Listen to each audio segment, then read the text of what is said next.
In this week's Parsha, which begins this book of the book of Exodus, or Shemot, it is the beginning of the story that becomes what we call the Exodus story itself, right? This is where the Israelites are enslaved, and the rest of the book is about the Israelites struggling for freedom. And the 4 books that follow the book of Genesis are all about the story from being enslaved to escaping slavery and then struggling through the wilderness.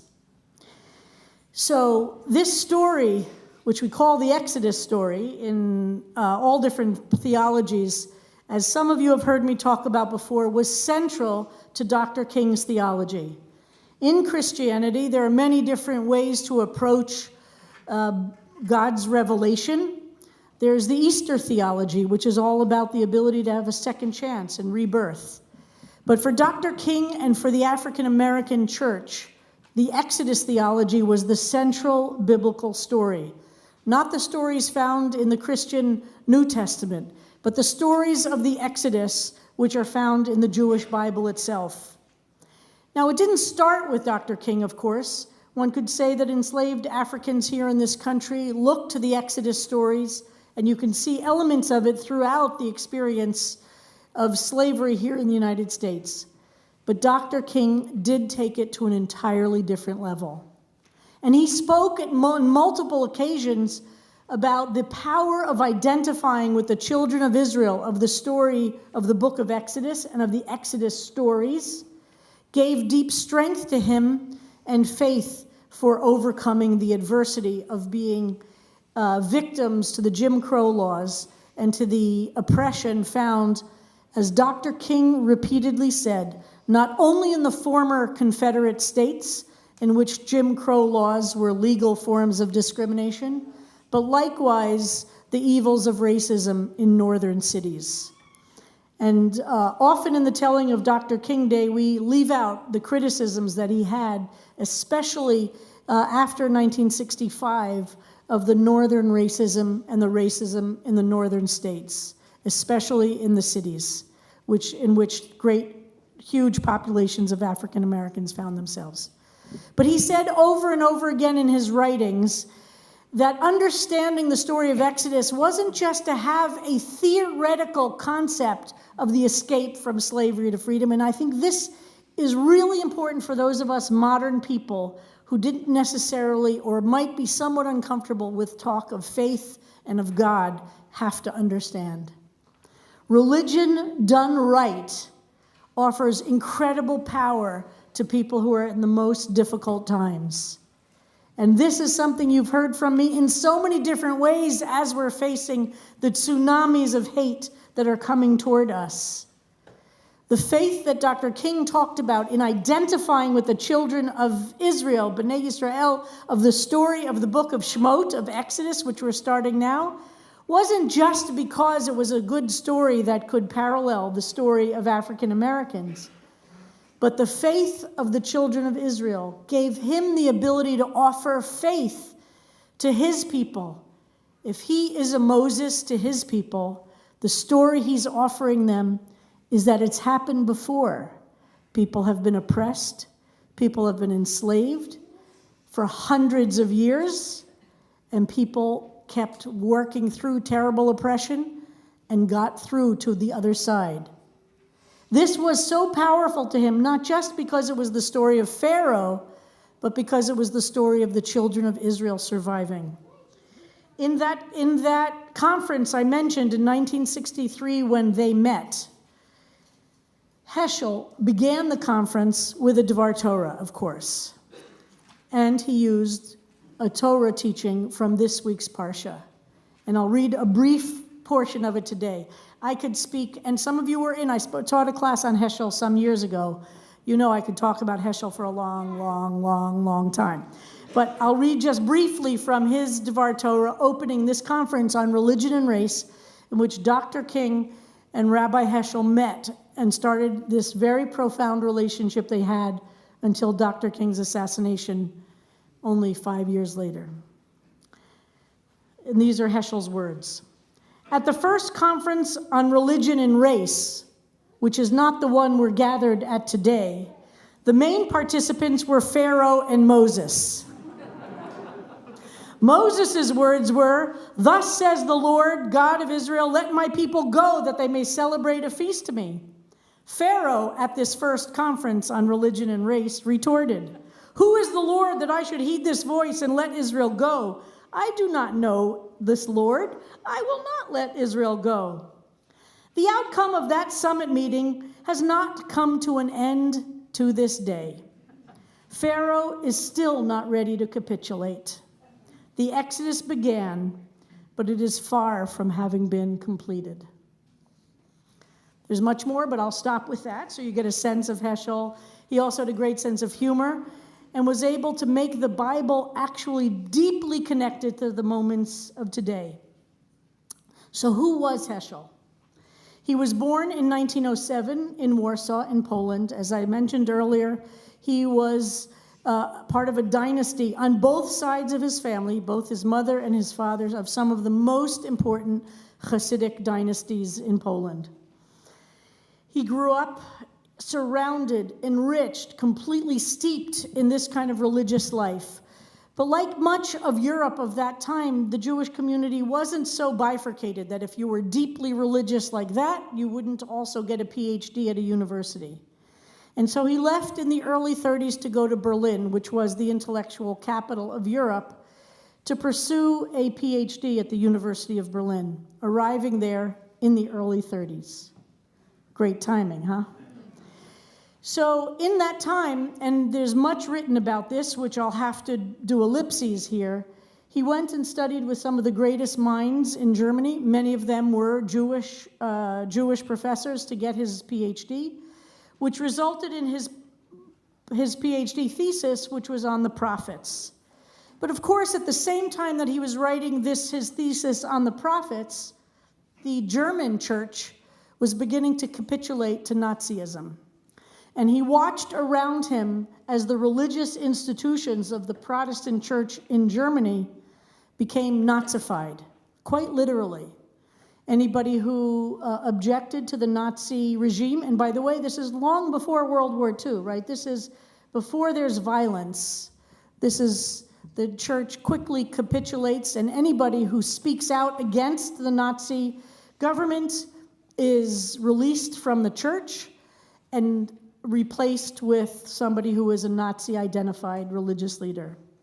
Heschel is really aware of what's happening to the religious church, to the religious community in Berlin and all of Germany, and has many colleagues because he is a graduate student and very deeply enmeshed in this world of religious thinkers at the highest level, beseeches his colleagues to start making statements and to not identify with Nazi Germany, and almost none agree to that. Jewish professors, as we know, in this period of time, lose their positions, and it becomes impossible for Heschel to publish his thesis, which would give him the PhD. And then, of course, in October of 1938, all Polish-born Jews are deported out of Germany and forced to go back to Poland, and a gruesome, brutal deportation. You've heard about this before. Rick and I have spoken about it because, of course, 1 month later is Kristallnacht. But the first step towards Kristallnacht is the deportation of foreign Jews. German Jews could stay, but Polish-born Jews, and there were a lot because, like Heschel, moving back and forth and going to Germany to go get his PhD, that was not an unusual thing to do. Heschel moved back to Warsaw, which an amazing story that I won't go into now, where he becomes very involved in the Yiddish poetry world and teaches in the Polish Jewish community there, and this is now 1938, going into 1939. And it's becoming more and more clear that the world is collapsing, and harder for Jews in Poland to leave. Easier for Jews in Germany, actually, in that period to be able to get out. And then in 1939, Hebrew Union College in Cincinnati, the Reform Movement's college, managed to get 5 visas to get Jewish scholars out of Europe. No more, but they got 5 visas. The visas had limitations on them. They couldn't bring families. They could only be solo visas. And so HUC had this very difficult task of figuring out who they could get out of Europe. This is in the summer of 1939.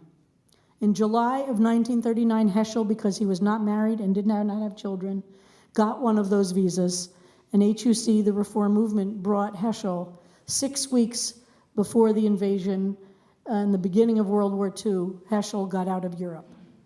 His mother and his sisters, his father had predeceased him at that point, but his mother and sisters were still in Warsaw. He was never to be able to get them out, and they were murdered. Heschel went to HUC in Cincinnati, where he was they gave him a room in the student dormitory. And one of the greatest thinkers of the 20th century survived because of the generosity and thoughtfulness. They had to actually change paperwork to make sure that Heschel could even fit under that visa. For the entirety of the war, Heschel worked as hard as he could to get his mother and sisters and many, many friends and other relatives out of Europe.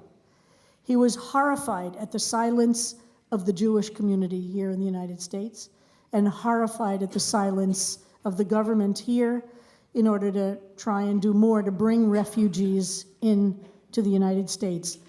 And for the first couple of years, it was possible, if people could have a visa, to come into the United States. At a certain point, it became virtually impossible.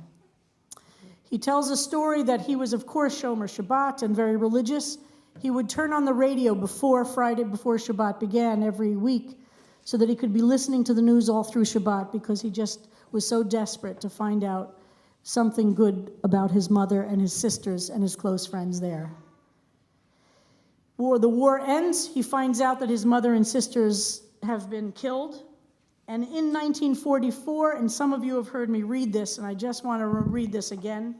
So he still, at this point, doesn't know what happened to his family yet.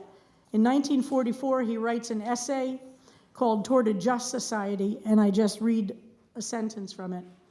The fascists have shown that they are great in evil. Let us reveal that we can be as great in goodness. 1944. After the war, he moves back to New York. He had spent the summers in New York, and he gets a position at JTS. JTS now likes to tell the story that Heschel was so much happier at JTS than HUC, that HUC was not a comfortable fit for him, and it wasn't entirely a comfortable fit for him. The students were at quite a different level. They weren't really interested in his thinking, but JTS really didn't know what to do with him. They put him in the Department of Education. They never gave him a graduate assistant until 20 years after he started. He was treated very badly because JTS just wasn't into mysticism and chassidut and talking about prayer. It was not seen as legitimate scholarly research, so to speak. So while Heschel was at JTS for many years, he was treated as a little bit of a anomaly and not really so well treated. Now, of course, JTS has tons of things about Heschel. And this weekend we'll be doing a lot of wonderful programs, by the way, about Heschel, which is good. And by the way, they're fantastic programs. But in any case, through the 50s, Heschel starts to write and write and write. And he starts to see, in 1955, a 26-year-old African-American minister becomes the voice and face of the Montgomery bus boycott in Montgomery, Alabama. And he starts to hear this young black minister speaking. Now remember, he's the expert on the Jewish prophets. And he begins to hear this young 26-year-old minister sounding like the prophets he had been studying and writing about. He didn't see that anywhere in the Jewish world, but he started to see what was happening in the African American church in profound contrast to what was happening in Jewish synagogues, which seemed flat and insipid and not relevant to people's lives and not speaking truth to power. He started to experience the black church as being the place where his understanding of religious, ecstatic prayer could exist. And he, by the way, is an intellectual. He is not a Hasidic, neo-Hasidic. Everything is about chanting. And then, as I mentioned, in 1963, he meets Dr. King face to face, and they become very, very good friends. In 1965, Bloody Sunday takes place in Selma, Alabama, led by the young John Lewis, who was in his early 20s at that time. And another march takes place, and Dr. King was not at the first march at Bloody Sunday, and Dr. King puts out a message. We need religious leaders here. We need white religious leaders to come to Selma and to risk what the violence of the South is doing. And he reached out directly and specifically to Rabbi Heschel. He said, we need you to be on the front line with us when we try this march again, to march from Selma to Montgomery, which is, of course, the capital, to insist on voting rights for African Americans. And Dr. Heschel describes going down to Alabama and being met by the Jewish community of Alabama when he arrived, of Montgomery, saying to him, please go back north. You will just unleash anti-Semitism. We have to live here. If you create an image of Jewish support for these civil rights activists, you're going to go back to New York. But when you leave, the violence will be directed to us. He describes this very movingly and with a lot of compassion, but of course he stays, and that's where we have the iconic photograph. And Dr. King asked him to march in front near him because they expected so much more violence to happen. And that was 1965. In 1968, in February of 1968, Dr. King is invited by Rabbi Heschel to the Rabbinical Assembly's convention somewhere in the Catskills. And there's a fantastic description of Dr. King speaking to the conservative rabbis of the Rabbinical Assembly. He's given an award, and they get to ask him questions. And he and Rabbi Heschel speak together kind of as a conversation, and they ask questions. And we know what happened in April of 1968. A few days later, Dr. King was to celebrate the Passover Seder at Rabbi Heschel's house. He was assassinated a few days before that. So this particular Martin Luther King Day is so moving to me because here we are, we have an opportunity to respect and understand they both learned for each other. It wasn't just that Heschel said, I'm praying with my feet. At this point, I am sick of that phrase. Heschel believed in religion as a source of power for making good in the world, but also for the liberation of each of us. He would not believe you should pray only with your feet. In contemporary American Jewish life, it's translated as the most Jewish thing you could do kind of is to go to a demonstration. Now, everybody here knows me. I love a good demonstration. But what I have also received from Heschel is a deep, profound love of prayer and of study and understanding that they can't be separated. And finally, I read the words, the last interview that Rabbi Heschel gave in 1972, 2 weeks before he died. He ended the interview, which was on TV. Can you imagine things like this being on TV now? Like an interview with a... Anyway. And he was asked, what is his message to young people? This is the last thing we have that he said publicly. I would say to young people a number of things.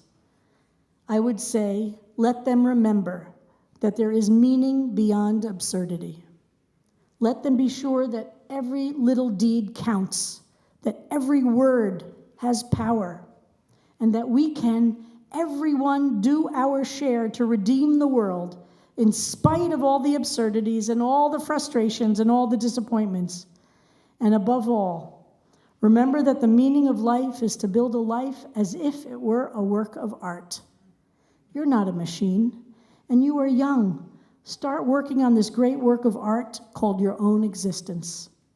One of the ways of, a couple of ways of doing it is, one, remember the importance of self-discipline. Second, study the great sources of wisdom. Don't read the bestsellers. And third, and most important maybe, Remember that life is a celebration, or can be a celebration. There's much entertainment in our life, and entertainment is destroying much of our initiative.